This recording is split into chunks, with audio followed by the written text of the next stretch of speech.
Hello YouTube, hello Facebook, hello the world overall. My name is Morgan Gavin, that's Golden Freddy, and this is actually going to be something very, very impactful.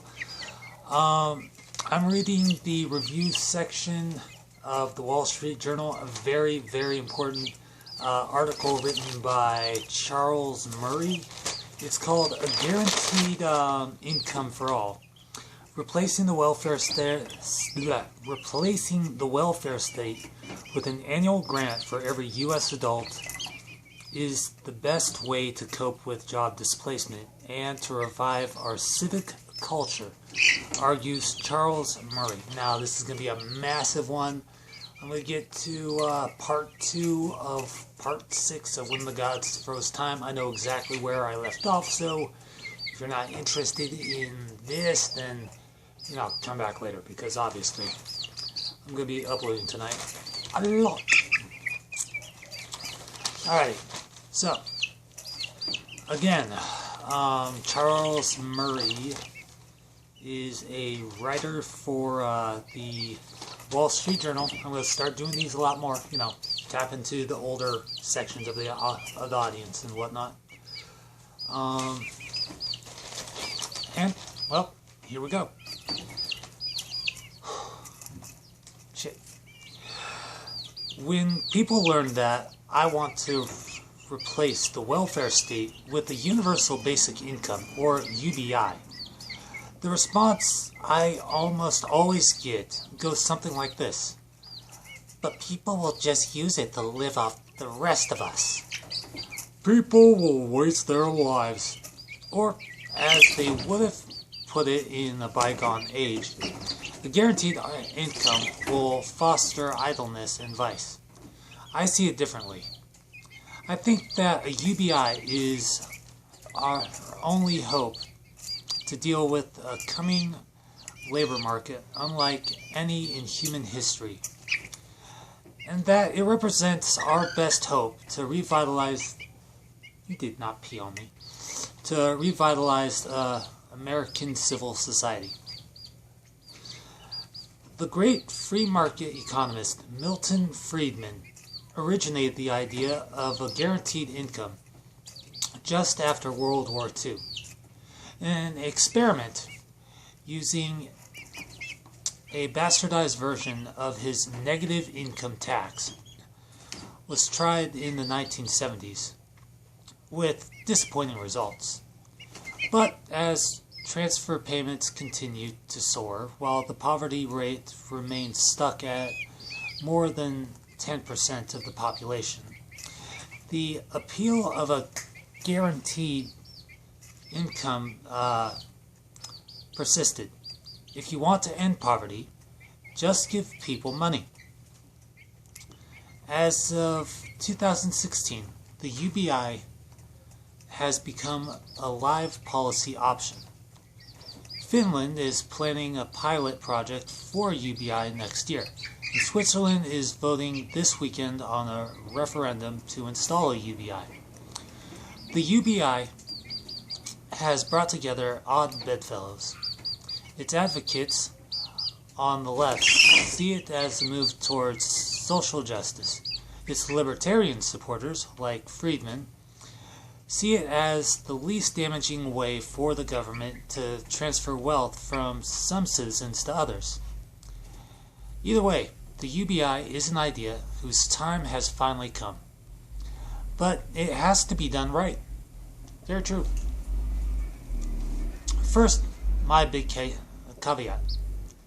A UBI will do the good things, I claim, only if it replaces all other transfer payments and the bureaucracies that oversee them.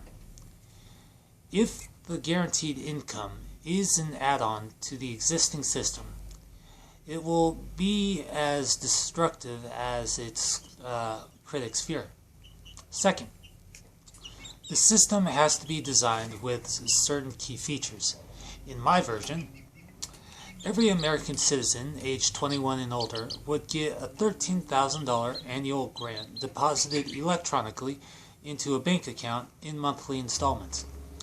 $3,000 must be used for health insurance, a complicated provision I won't try to explain here. Leaving every adult with $10,000 in disposable annual income for the rest of their lives. This is yearly. People can make up to $30,000 in earned income without losing a penny of the grant. After $30,000, a graduated surtax reimburses part of the grant, which would drop to $6,500, but no lower.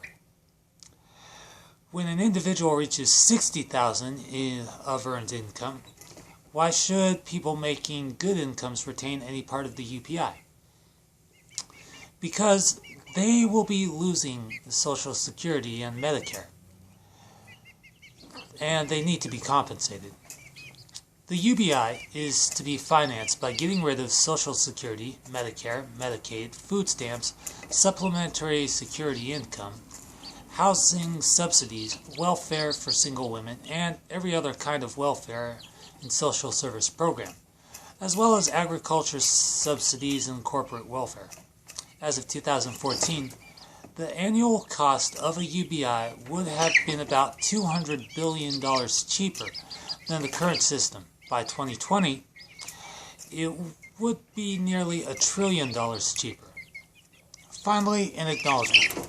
Yes, some people will idle away their lives under my UBI plan, but that is already a problem.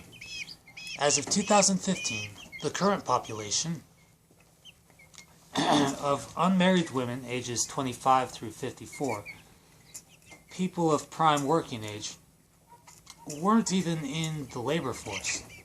Just about all of them were already living off other people's money. The question isn't whether a UBI will discourage work, but whether it will make the existing problem significantly worse. I don't think it would. Under the current system, taking a job makes you ineligible for many welfare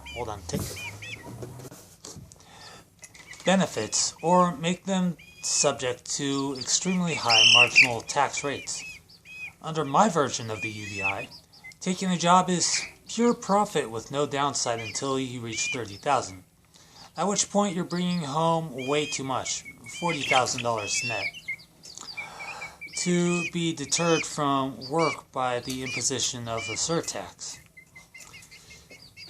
Some people who would otherwise work will surely drop out of the labor force under the UBI, but others who are now on welfare or disability will enter the labor force.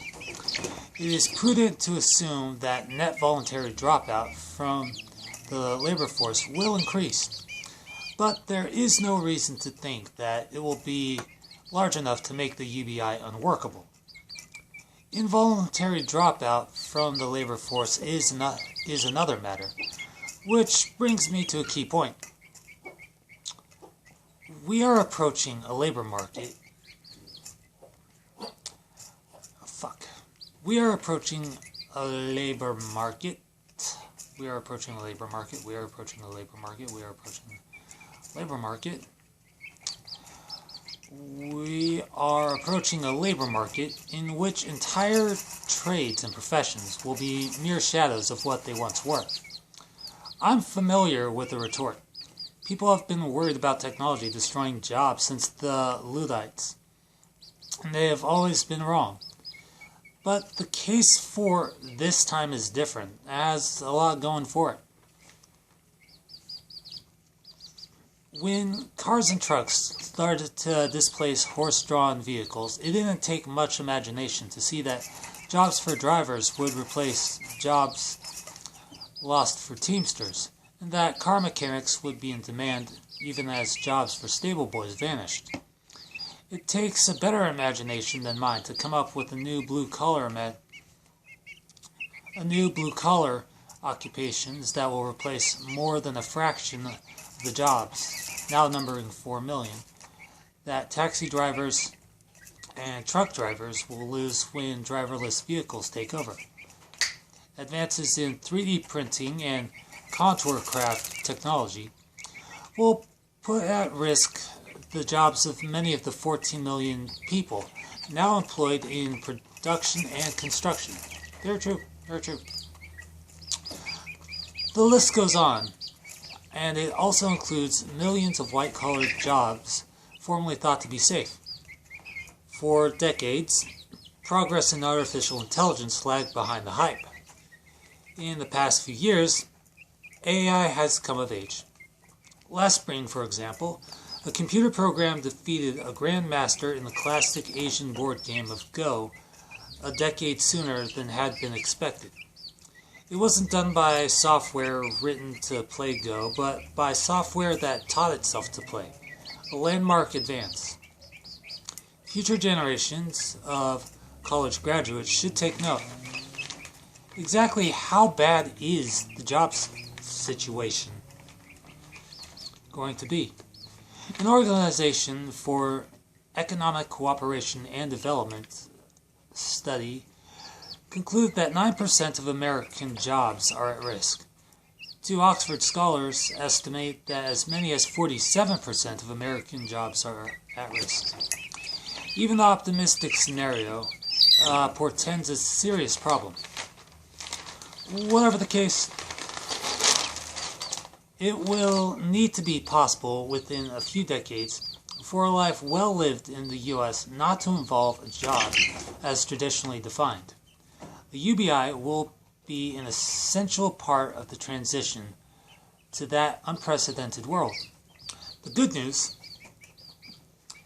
is that a well-designed UBI can do much more than help us cope with the disaster.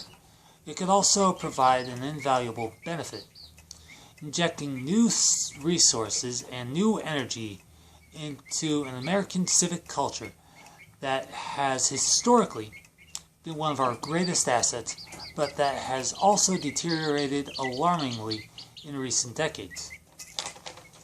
A key feature of American exceptionalism has been the propensity of Americans to create voluntary organizations for dealing with local problems.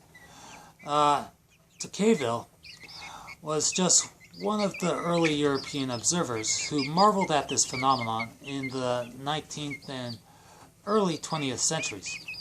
By the time the New Deal began, American associations for providing mutual assistance and aiding the poor involved broad networks, engaging people from top to the bottom of society, spontaneously formed by ordinary citizens.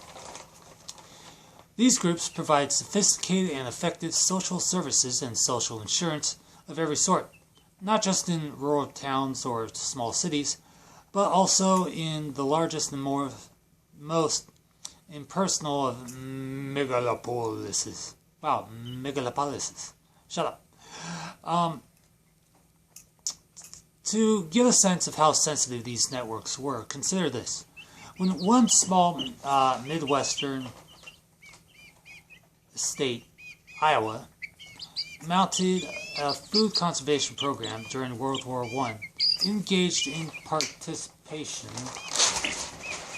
Come on, get up, go. It engaged in participation of 2,873 church congregations and 9,630 chapters of 31 different secular fraternal associations. Did these networks successfully deal with all the human needs of their day? No. But that isn't the right decision. In that era, the U.S. had just a fraction of today's national wealth. The correct question is, what if the same level of activity went into civil society's efforts to deal with today's needs and financed with today's wealth? The advent of the New Deal and then of President Lyndon Johnson's Great Society displaced many of the most ambiguous voluntary efforts to deal with, ambitious, not ambiguous, with the needs of the poor. It was a predictable response. Why continue to contribute to a private program to feed the hungry when the government is spending billions of dollars on food stamps and nutrition programs? Why continue the mutual insurance program of your fraternal organizations once Social Security is installed. Voluntary organizations continue to thrive, but most of them turn to needless subjects to crowding out by the federal government. This was a bad trade. In my view, government agencies are the worst of all mechanisms for dealing with human needs. They are necessarily bound by rules applied uniformly to people who have the same problems on paper, but who respond differently to different forms of help. Whether religious or secular, non-governmental organizations are inherently better able to tailor their services to local conditions and individual cases. Under my UBI plan, the entire bureaucratic... Under my UBI plan, the entire bureaucratic apparatus of government social workers would disappear, but Americans would still possess their historic sympathy and social concern, and the wealth in private hands would be greater than ever before. It is no pipe dream to imagine the restoration, even on an unprecedented scale, of a great American tradition of voluntary efforts to meet human needs. It is how Americans, left to themselves, have always responded. Figuratively, and perhaps literally, it's in our DNA.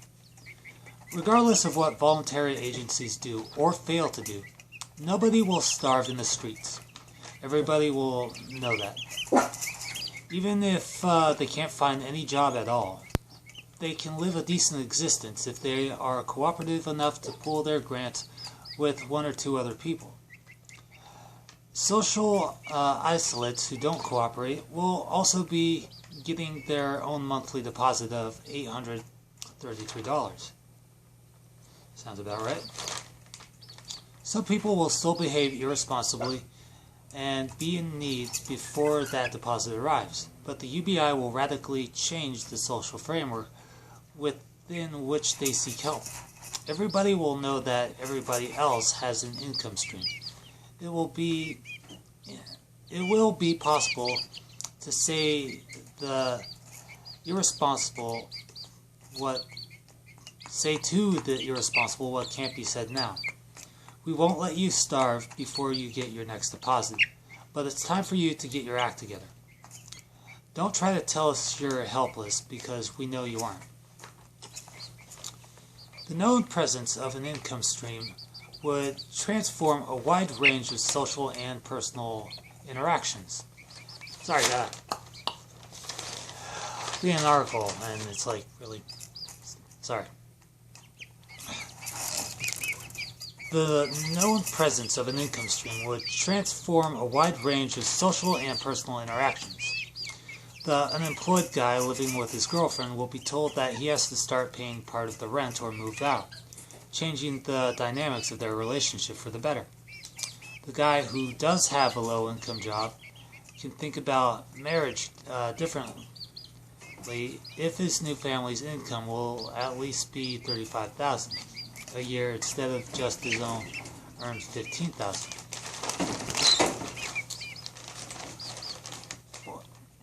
Or consider the unemployed young man who fathers a child. Today, society is unable to make him shoulder a responsibility. Under a UBI, a judge could order part of his monthly grant to be extracted for child support before he ever sees it. The lesson wouldn't be lost on his male friends. Or consider teenage girls from poor neighborhoods who have friends turning 21.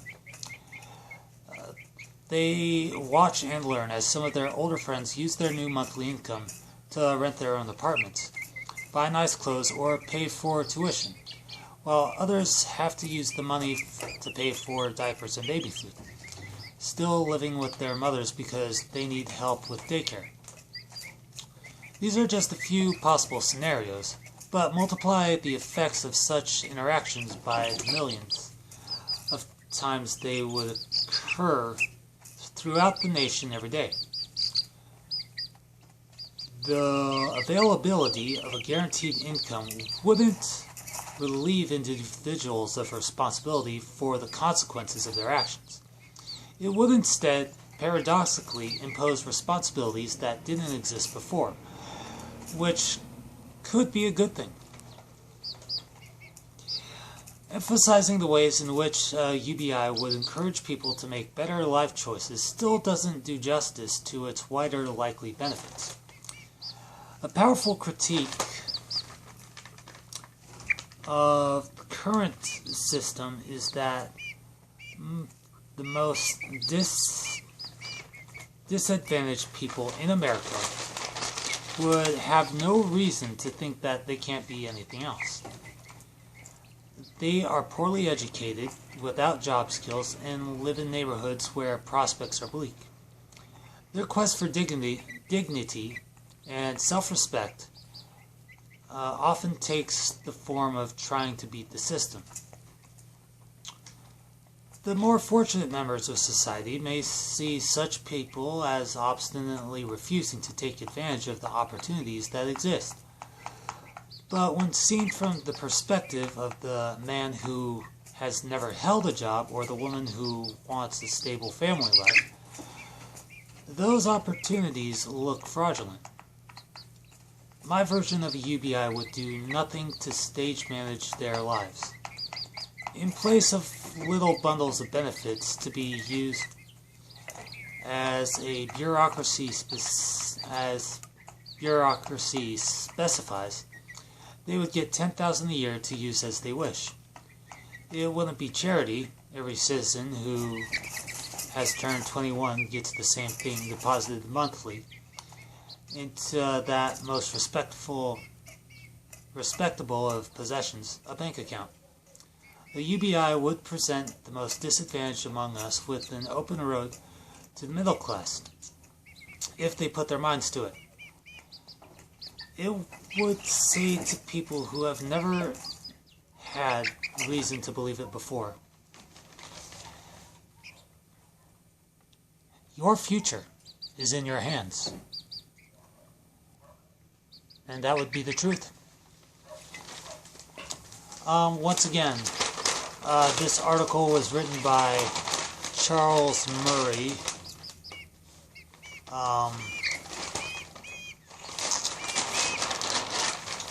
You should check him out on the Wall Street Journal's website, as well as any other articles he's written in the past.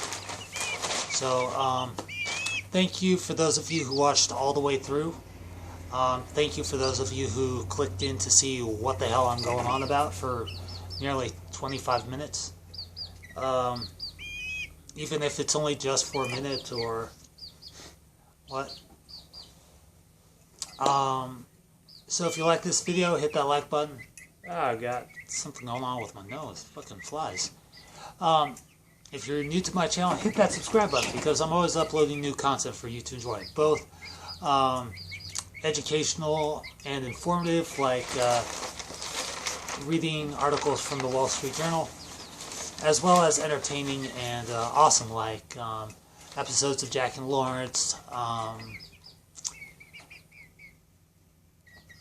fan tales, arguing with myself, as well as, you know, fights with this guy. Yeah. So, and as always, boom, I'll see you like a beast in the next video. Peace. Bye-bye.